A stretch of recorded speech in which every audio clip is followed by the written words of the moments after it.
Welcome to Prem Kumar vlogs. Friends, ఈ వీడియోలో Shivaji, actor Shivaji, నా అన్వేషణ యూట్యూబర్, మళ్ళీ అనసూయ భరద్వాజ్, వీళ్ళ ముగ్గురు గురించి రీసెంట్లీ జరిగిన ఇష్యూ, ఇప్పుడు రీసెంట్గా ట్రెండ్ అవుతున్న కాంట్రవర్సీ టాపిక్ మీద ఈ వీడియోలో డిస్కస్ చేద్దాం అనుకుంటున్నాను. ఫ్రెండ్స్, ఫస్ట్ సబ్స్క్రైబ్ చేసుకోండి ఫ్రెండ్స్ నా ఛానల్ని. నాలాంటి చిన్న ఛానల్కి మీ సపోర్ట్ చాలా అవసరం. Subscribe to my YouTube channel Prem Kumar vlogs. So డీటెయిల్గా ఈ టాపిక్ గురించి డిస్కస్ చేద్దాం.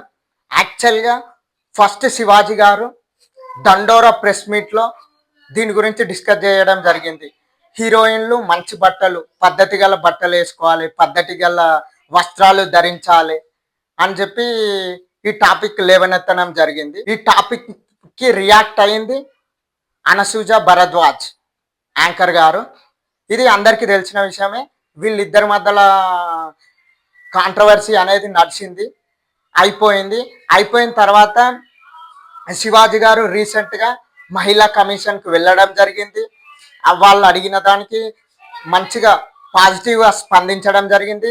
స్పందించిన తర్వాత, అటెండ్ అయిన తర్వాత బయటికి వచ్చి ప్రెస్ మీట్ పెట్టి దాని గురించి డిస్కస్ చేయడం కూడా జరిగింది.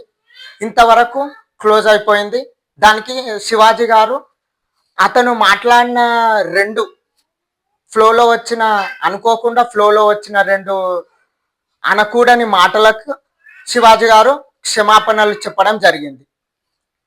దాని తర్వాత ఇప్పుడు రీసెంట్గా నా అన్వేషణ యూట్యూబర్ వల్గర్గా శివాజీ గారిని వల్గర్గా తిట్టి ఒక వీడియో చేసి అప్లోడ్ చేయడం జరిగింది.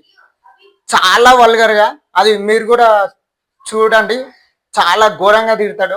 మళ్ళీ కొన్ని ఆ వల్గర్ మాటలతో పాటు హిందువులను కించపరిచేలా మాట్లాడిండు. చాలా ఘోరంగా, అసలు ఇన్ని కంట్రీస్ తిరిగిన నాలెడ్జ్ ఉందంటాడు. నాలెడ్జ్ ఉందో లేదో కూడా తెలియదు అసలు ఆ మాటలు విన్నాక. అసలు ఏం మాట్లాడుతుండో కూడా ఆయనకు అర్థం కాలేదు. ఇష్టం ఉన్నట్టు మాట్లాడిండు, బండ బూతులు తిట్టిండు.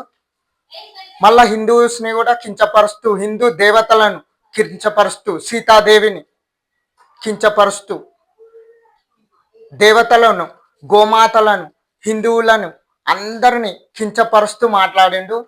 హిందువులే ఎక్కువగా రేపులు చేస్తున్నారంటూ స్టేట్మెంట్లు ఇచ్చిండు. చాలా వల్గర్గా. నా అన్వేషణ యూట్యూబర్, చాలా ఇప్పటికైనా నువ్వు మారాలి, చూడు, మార్చుకో. దీనిపైన మనం అందరం స్పందించాలి. హిందువులం అందరం ఐక్యమత్యంతో ఉండాలి. దీన్ని పై వరకు చేరే వరకు చూసుకోవాలి. జై శ్రీరామ్, జై హింద్.